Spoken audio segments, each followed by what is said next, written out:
Great, here we go. Okay, yes. This is not the raccoons under your house, Sunny.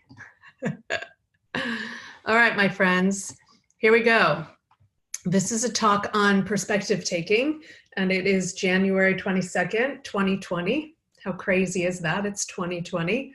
Everybody hear me okay? I'm just gonna, great. All right, so this is how today is gonna go. I'm going to share with you a little bit about perspective taking, and then I'm going to take some question and answers. I'll give you a little guided meditation to give you a taste of the work, and then I'll tell you a little bit about the upcoming online course that I'm teaching if you decide that you want to go further with this work.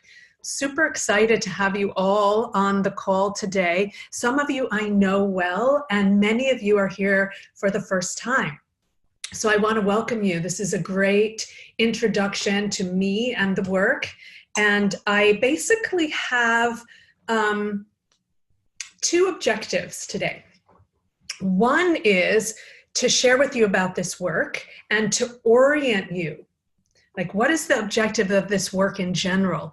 It's to orient you towards understanding where you're at in your own development, in your own personal development. So it's a way to help you organize. Some of you are doing spiritual work, then you're in therapy, you go to the gym, you have a business coach, you have a life coach, and somehow the threads may not all be integrating or weaving. And the objective of Selfistry is to give you a framework to do that in, so your increments and your success can be more trackable. The other objective of Selfistry is it's to offer a system of development for people like many of you who are super busy with their lives. So some of you know my story and how I took 10 years out of life in order to practice and to explore and to learn. And the reality of the situation for most of us is that we don't have that luxury. It really was a luxury. It was a huge blessing. And so since I've been out of retreat for the last 15 years, 16 years, my focus has been about creating a way, a pathway, a system, some tools that are fun and creative and deep and effective, and that can be woven into your busy life as it is. So a lot of it is about prioritizing and scheduling well, but a little goes a long way when it comes to doing the right things, okay? So those are my general objectives for Selfistry, to those of you who are new to this work. And then the objectives for this particular talk. So many of you, as I said, are familiar with this work a little bit and with me. So for you, it's about deepening. For some of you, you've been kind of tiptoeing around, what's she up to? Do I want to do this? So hopefully this will be an invitation to draw you in a little bit closer, okay, safely. And then, of course, my primary objective is to shift your perspective on perspective taking. So that's what we're going to be doing today. I want to welcome you all again, and also welcome those of you who are watching the video afterwards who couldn't be here live. So those of you who are here live, you see there is a chat box at the bottom of the frame. On your computer or on your phone is a little chat. If you have questions as we're going, please feel free to write them in the chat. You can write them to all the panelists or to me privately, whatever you feel comfortable with. And I'll answer those questions after my little presentation. Okay, let me see if that's all the logistics. Any questions before we dive in? We could test the questions in the chat. Okay. Everybody looks like they're in. Wonderful. Oh, to see so many of you. I don't know if you can see who's here, but I can. Okay, here we go. Perspective taking. Ready? Let's start with, I'm gonna grab, okay. my tea mug. I love this tea mug. Tea mug with a message. So imagine this tea mug in the middle of the room and you seeing this tea mug like you are straight on. Now imagine getting 360 different perspectives on this tea mug. Okay, so we're going to go full circle. We're going to keep it two-dimensional and just imagine a circle which is made up of 360 degrees and that you're able to walk into each one of those directions and observe this mug. How will that view or all those views change your experience of this mug compared to just having this one? Or maybe even two, or maybe even 180. What if you actually had all 360-degree views of this mug? Each view a different perspective, a different point of view. What would that give you? Certainly would give you a much more complete experience of this mug, right? So the mug becomes the subject, you're the observer looking at it, and what happens is you actually can deepen your intimacy with the mug. Because intimacy is about, there's a great phrase one of my teachers taught me, that when you break down the word intimacy, some of you may have heard this, it breaks down to into me you see. Into me you see. So intimacy is about a connection. Now granted, this is just a mug, but this is an example. You could be, and I actually am very intimate with this mug. This is my favorite tea mug.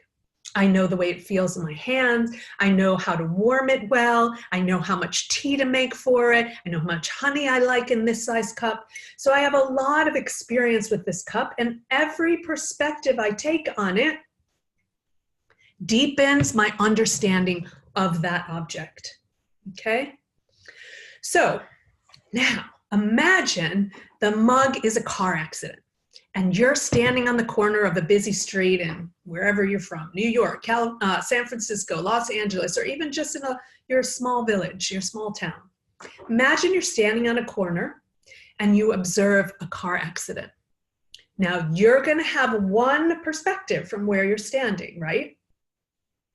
Now imagine if you were able to do that same 360-degree journey around the accident. What do you imagine you will learn? Now, if you were sitting in front of me live, I would have you chime in. So I'm going to chime in for you. You would learn a very broad view of the entire accident from one perspective. This is my favorite example of this as well. Now watch my hands. Looks like they're touching, doesn't it? But if you change your perspective, they're not.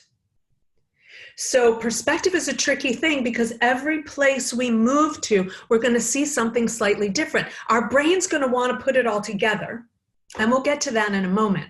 But for now, just feel in your body. How does your experience of an incident, like an accident, change when you get to view it from a different perspective? Now, those of you who are sports fans, when I was growing up, they didn't have cameras that were videotaping whether or not the guy was out at first or whether the touchdown was really a touchdown. The refs called it from their perspective. But the refs didn't always have the perspective that was able to actually see the call clearly. And now we have video playback so that the calls can be accurate to the wholeness of the event. So clearly, I mean, the title of my talk is Change Your Perspective, Change Your Life. Clearly, this kind of ability to get new perspectives on an incident could change somebody's life. Instead of being out at home plate, it was good. He was safe. And then the World Series happened, and then who knows what happened. And so there's a lot of ways in which our willingness to accept that whatever we're seeing is just from one perspective opens up the field of possibility. So when it comes to an incident like a car accident, we're not just deepening with intimacy with our object, we're actually deepening an intimacy with other humans. And with that comes empathy, sympathy, compassion, when we're actually able to see the whole story and to interact with it by moving around it and being curious, we deepen our capacity for sympathy and empathy. Super cool. Okay, and that's probably pretty obvious to most of us. Now let's take it another level. Not just how can taking multiple perspectives change your life, but how might that skill transform your life? What if, instead of it being a mug that you're looking at, or a car accident, you decided, and I'm gonna go get my little puppet now for this.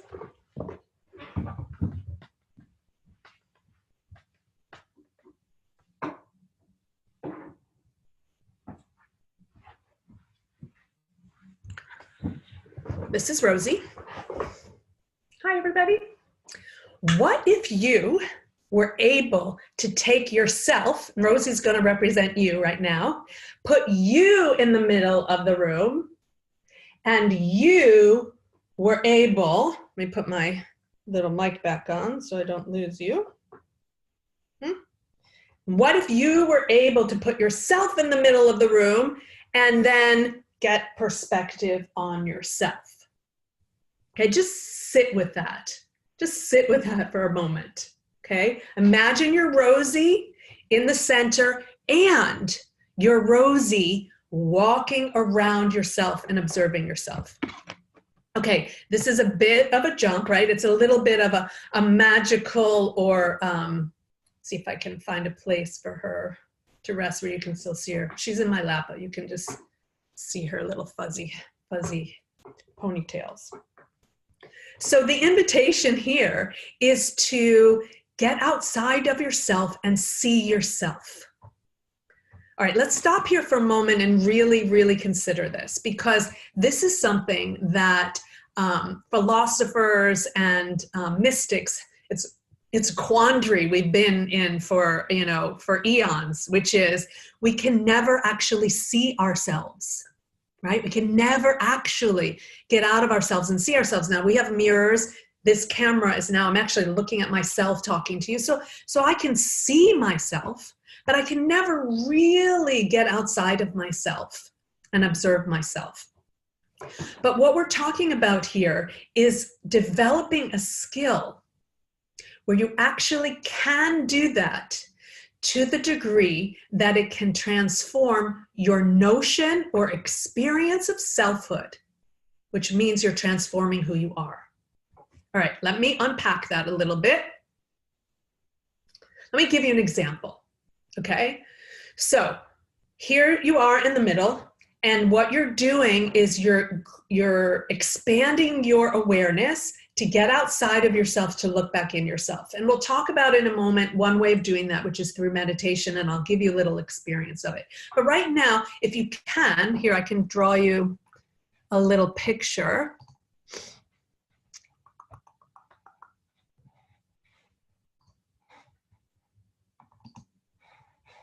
Hang on, sharing my screen with you. Here we go. Okay, so you put yourself in the middle here. And then what you do is you learn to bring yourself outside of yourself and traverse all the way around yourself. Now, if you're only looking at your physical self, it's probably super helpful for when, you're buying outfits or wanting to get dressed for a party, which is why those, 3 paneled mirrors are so helpful in clothing stores, because you can actually turn and see the back of yourself. Mirrors have been super helpful for seeing ourselves physically, but not necessarily our interior. So what we're going to learn how to do is actually see ourselves, our interior, okay?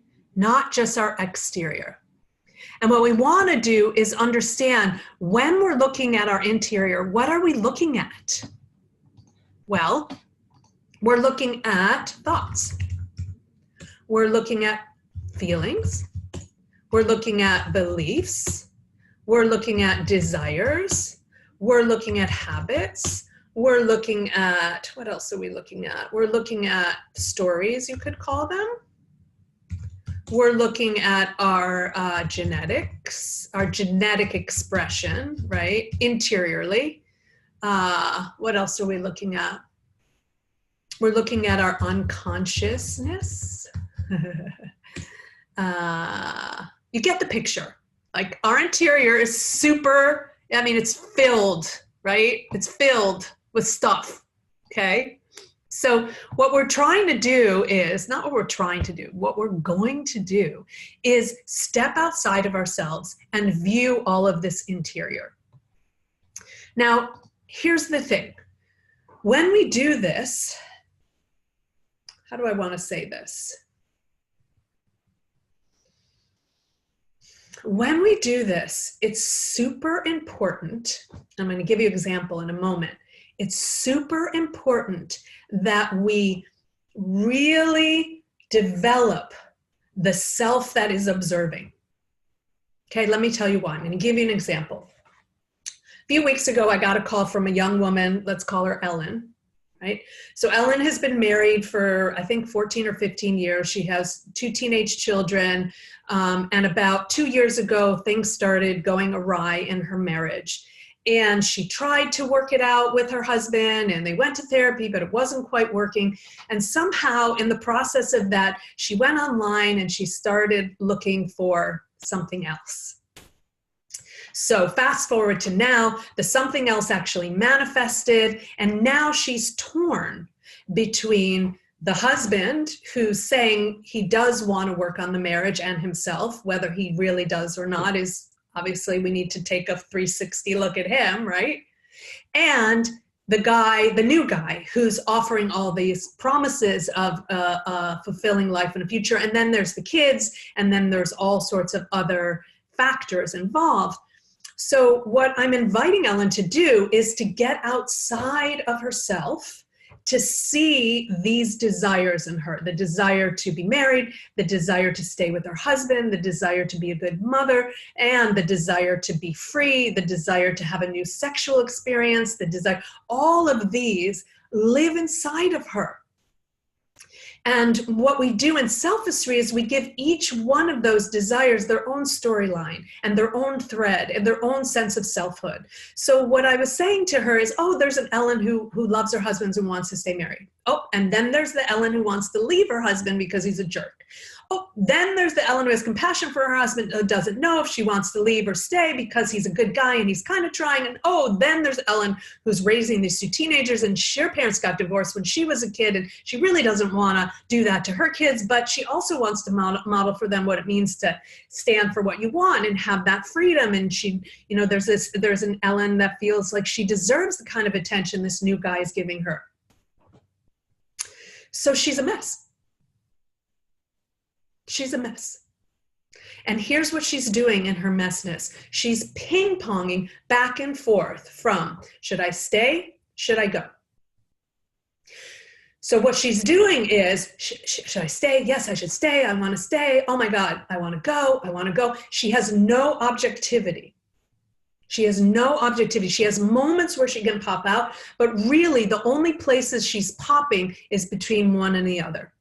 So take a moment and see if you can call up an example in your own life of when this has happened, a decision that you can't get objective about, especially because it's so emotionally charged, and you're just ping-ponging back and forth.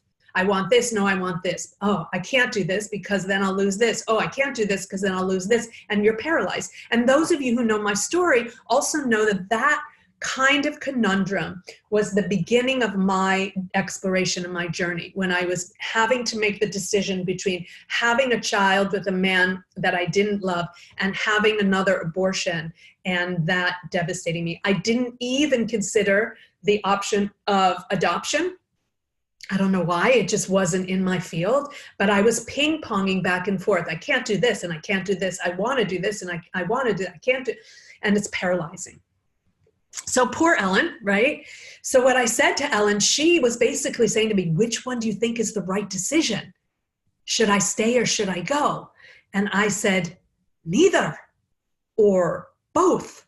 And she was like, oh, Sarah, that is so not helpful. I need to make a decision.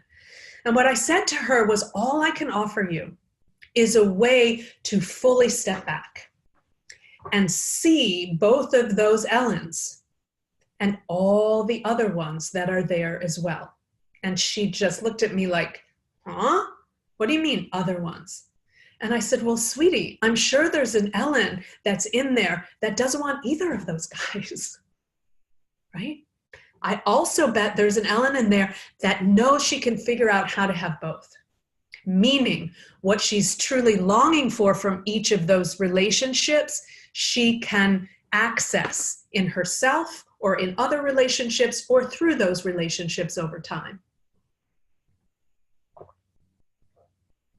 What I'm offering to Ellen, what I'm offering to you, is a way for you to get so objective that you actually make space for options you can never see before.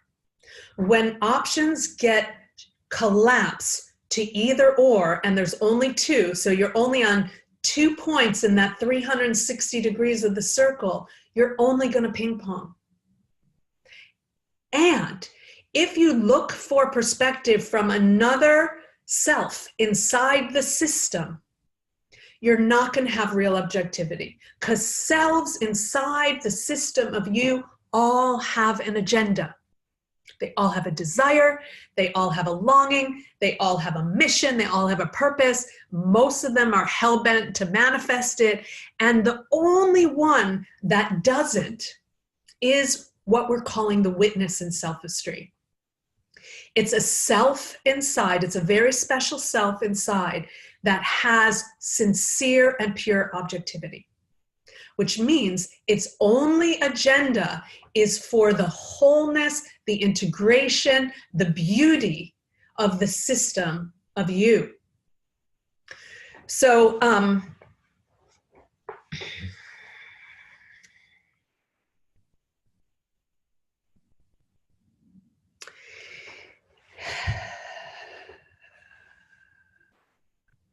the neuroscience now is showing us that our sense of self, our identity, is actually a misnomer.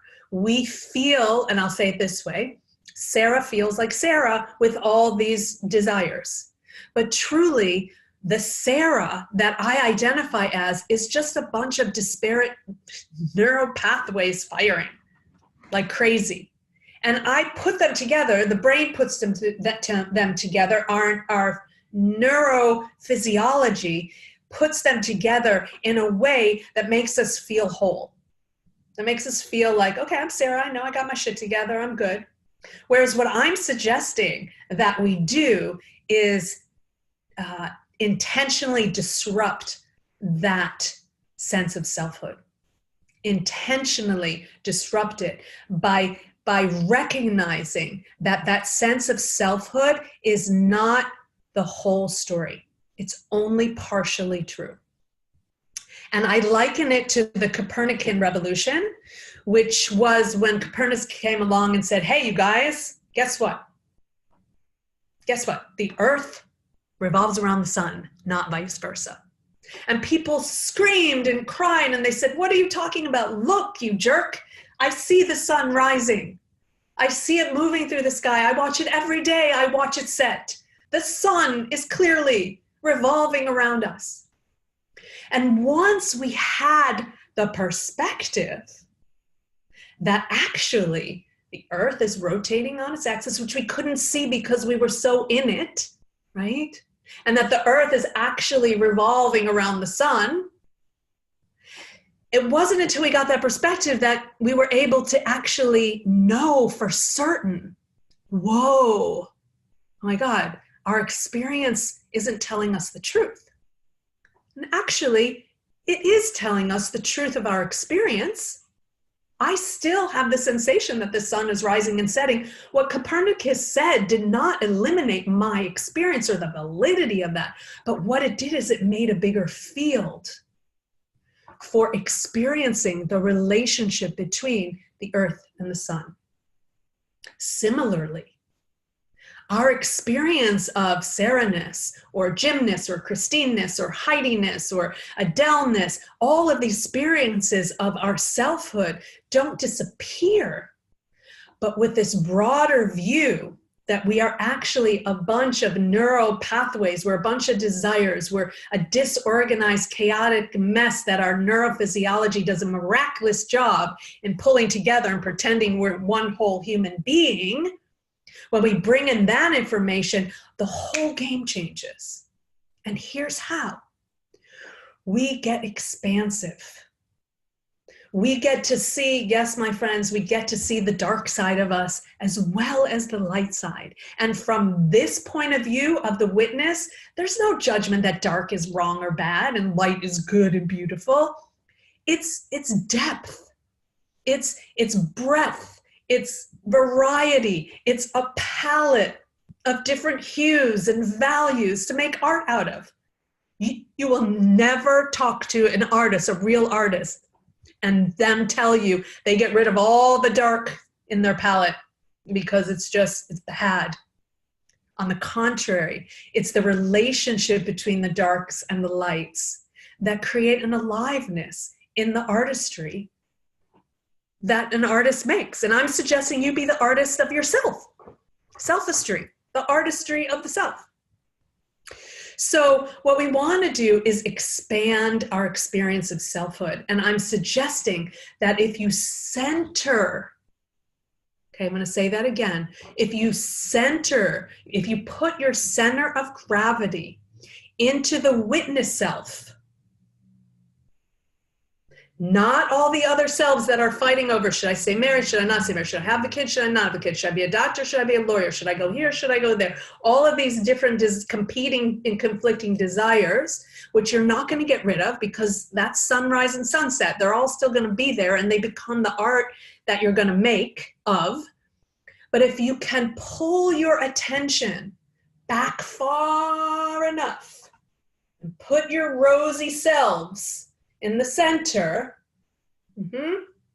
then this one becomes the artist, the choreographer, the elder, the wise one, the intuitive self, the still small voice, the one who loves unconditionally. If you center yourself in that one, then you don't have to fix this one, these ones.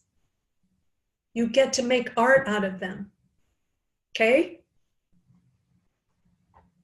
Here's the thing. Now we're going to do a little meditation. When you're able to pull your attention into this witness self, this observer self, you relax. So what I said to Ellen, I said, sweetie, if you can come and just sit as the observer and not get pulled in, you'll relax. You'll find relief. You'll find clarity. All the things you're seeking as you're ping-ponging back and forth, you're not going to find inside the system. You have to step into the periphery. You have to get another perspective. You have to get the biggest perspective. And I kind of view it like, imagine you're at a party and there's hundreds of people in the room and you're those 100, there's like 100 Sarahs in the room, right? So there's 100, Sunnies in the room. There's 100 Beths in the room. There's 100 Judys in the room. And those are all different yous. There's a young you, an older you, all the different yous that I've been throwing out, and you'll figure out the specific configuration of yours. And imagine the witness you is like a camera on the ceiling, observing them all. You get great perspective. You're like the, what's it called? You're the spectator.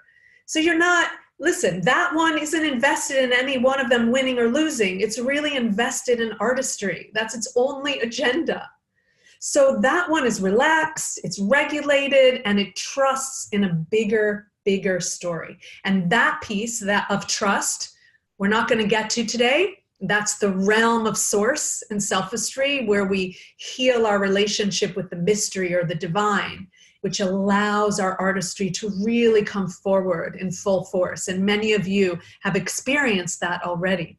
But for today, let's just anchor in the possibility that there's a self inside that can get spacious enough so that I'm not contracted into the deeply, deeply anxiety-producing, stress-producing, depression-producing conflict between choices and decisions I have to make in my life.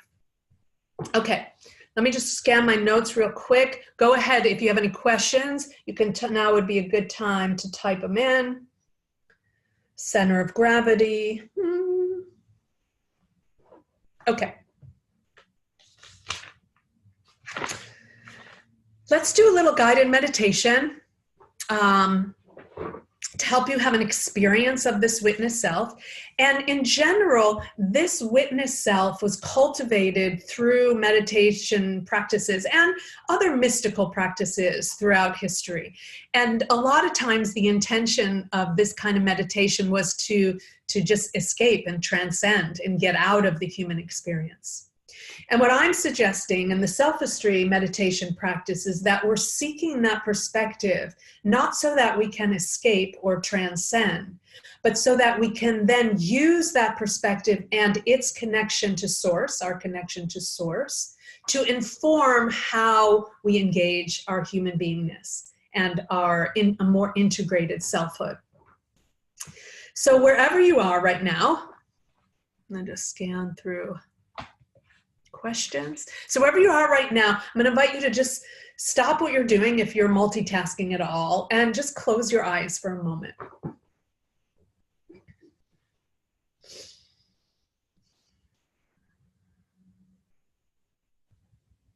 And as you close your eyes, just don't do anything, but close your eyes and just think whatever you're thinking and feel whatever you're feeling and sense whatever you're sensing, and then just start to notice that.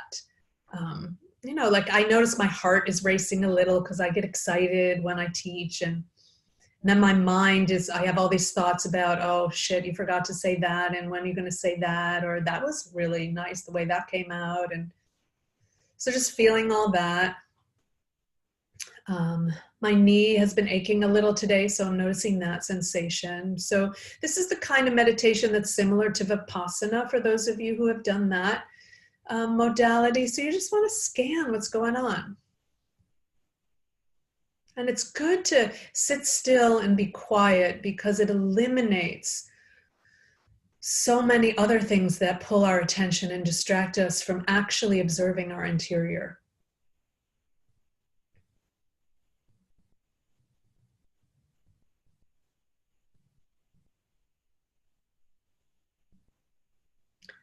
And now I want you to take your attention and focus it on the center of your skull. It's where the pineal gland is. So by taking your attention and focusing it there, your thoughts will recede into the background because your attention is focused. So your thoughts move into your awareness, but they're not the object of your attention. Focusing the pineal gland, noticing thoughts in the periphery. Nice. And then go ahead and bring your attention into your chest, where your thymus gland is, where your heart is, where your lungs are. And connecting with the breath, the inhale and the exhale, let your attention be focused on the breath, centered in the heart. And then just notice how your feelings, your emotions are in the periphery. Excitement, fear, boredom, anxiety, depression. Just let them float around.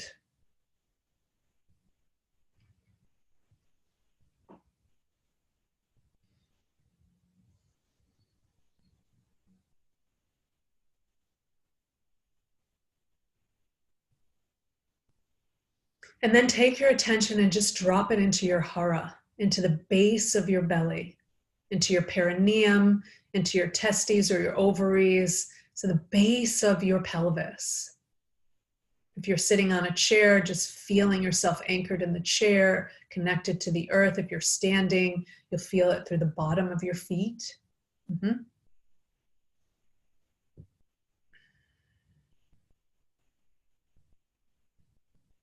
And then as you inhale and you exhale, allow your attention to wander from the head to the heart to the hara, up and down in whatever timing is resonant with your breath.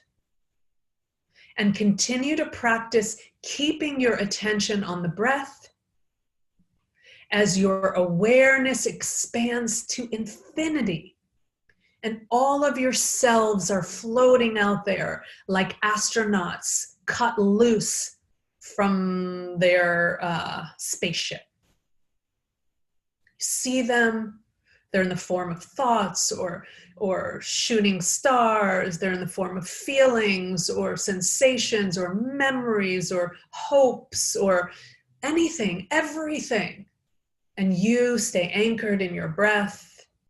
You're the observer, you're the witness, centered, centered, centered.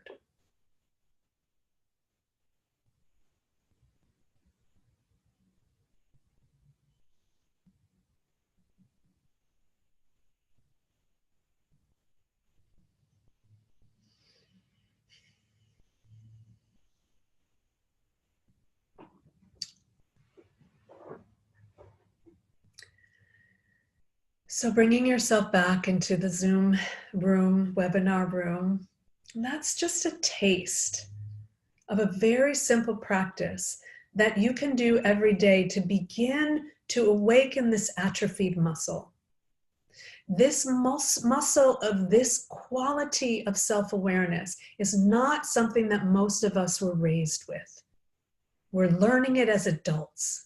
And we're learning it as adults because it helps us choreograph our selfhood into a life that actually is meaningful and impactful. So this is one little thing that you can weave into your busy life, because if you do it every day for 5 minutes, it starts to strengthen.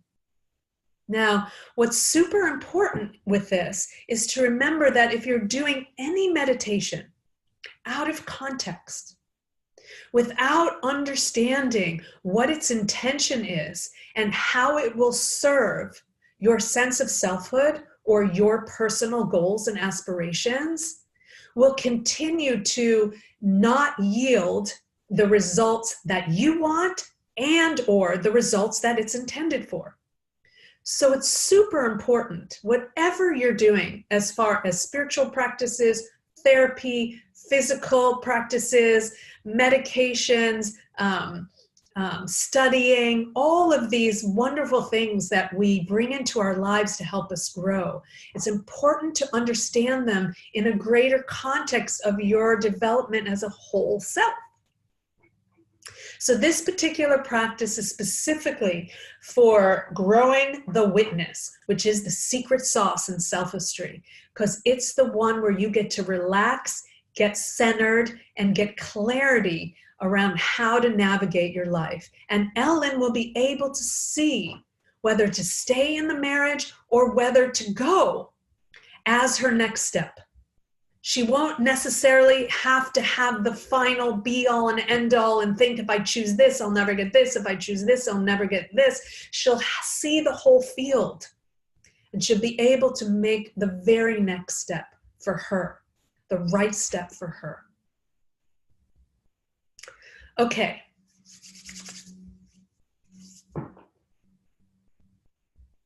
Any questions?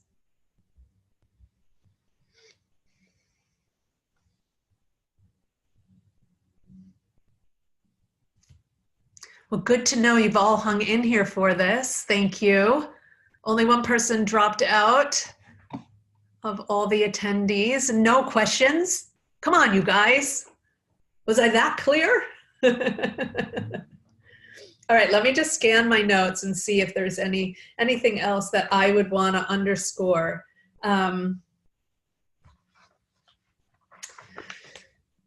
Yeah, you know, obviously there's a lot more I want to say, but I hope that this kind of just gives you a flavor of what self-esteem, how self-esteem is orienting and supporting people in their personal development. There's lots of ways to explore your different selves. Great, Kathy, thank you. It's a great way to develop a better internal relationship, right? So there's lots of ways, once the witness really gets established, to cultivate a relationship with your own interior, right? Now, the reason we don't call the interior selves parts of us is because we really want to make sure we have an anchor in a center of gravity in the witness as a process, as a tool, and not to view the witness as a part of ourselves, because then we're lost in that same misconstrued selfhood. So the witness is really the anchor, the center of gravity, and it doesn't take long to develop her, and it just really makes life a lot more fun. And then you can develop your relationship with your different selves with much more spaciousness and curiosity. You're not shaming yourself. You're not criticizing yourself. You're not judging yourself. You're really making room for the full experience of yourself. And you can do that through journaling. You can do that through psychodrama. You can do that through therapy. You can do that through sacred theater. And in our self-esteem retreats and live experiences, we explore all these different dynamics. And the witness is really the pivot. So Michael's asking, are you encouraging the idea of leaving the body during the meditation? Explain more, the witness more, which you already are. Ha ha ha. Yeah, so that's a great question, Michael, because it is kind of like a shamanic move. You are leaving yourself, but you're not at the same time. Because if you're fully leaving yourself or dissociating or transcending, then you've disconnected from the selfhood that's needing your love and attention and care. So what we're doing is we're opening the field. We're taking this little box, you know, of all of our different, you know, rosiness and her multi-phrenic personality and her neuroses and her magnificence and all of it. And we're getting outside of it without leaving it. So it is like a shamanic move, and it does happen in our consciousness, but then we also take it out into the real world by using tools like psychodrama and constellation work and sacred theater and art and journaling and movement. So we bring our whole body into it, but we always have, it's like the witness becomes this little part of ourselves that then just hangs out with us, right? Forever. So at any moment when we're in an intense situation, we can just pause. Now Rosie's becoming the witness. She's not her anymore. She's the witness. And I'm Sarah. So at any point where life gets really intense, I can shift my attention into my witness and pause and get curious and start looking around before I habitually act or react. This is the direct application of having a strong witness. Okay, thank you. Resonate with explanation. You're welcome. Nice to see you or feel you in the Zoom room. Okay, no other questions? All right, here we go. I want to invite you to play with me around this. So next opportunity is an online course beginning February 5th, where I will go into this even more. It's 5 weeks, and it's a video. I'll send you a video each week with the teaching that I create live. I create new ones each term. And then you come in for Q&A on Wednesdays, either at 11 a.m. Pacific or 6 p.m. Pacific. So for a live Q&A like this in a Zoom room where we actually see each other and we troubleshoot and really apply and practice questions like Michael's as they come in. So I want to invite you to consider enrolling in that course. And I did this other video called See Yourself and Love Yourself that I'm putting together in a sweet little package that I'm going to offer as a bonus, because it really gives you a flavor of the witness and how the witness can actually help you be, yeah, just a more beautifully and fuller expressed version of you, your best self. So I'm going to throw that in as a bonus for all of you who have joined me here today or who registered and are watching the video. And that bonus will be available to you between now and today's Wednesday, January 22nd. So Friday night, January 24th at midnight, those of you who register. The course is only $297. I do have some scholarship if that's an issue for you. And those of you who take the course, you can apply that $297 towards a retreat or one-on-one mentoring with me should you decide to go forward with the work. So I'm really, making it accessible in a way that works for you. This is the kind of work where relationship and mentorship and support is really important, really important. So that's what's next, is the online course or the retreat in Mexico in April. There are a few seats left in that retreat, though not many, and that's for women only. Sorry, Michael. But hopefully at some point down the road, we will open it up to men as well. And so enroll in the online course or come to Mexico and have 8 days of deep diving. And here's the thing, you can always reach out to me through my website.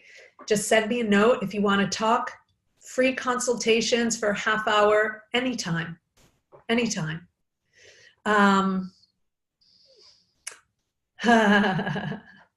Yes, Michael is such a sweetie, Naomi. It's a different Michael though. I know which Michael you're talking about. This is a different Michael who's also quite a dear. All right, my loves, thank you for joining me. Thank you for giving me your attention. Always open to feedback and input. And I look forward to seeing you in an upcoming event. So reach out and let me know how you are and how I can support you in your artistry of yourself. All right, lots of love. Thank you, Christine. Bye, everybody. Take care.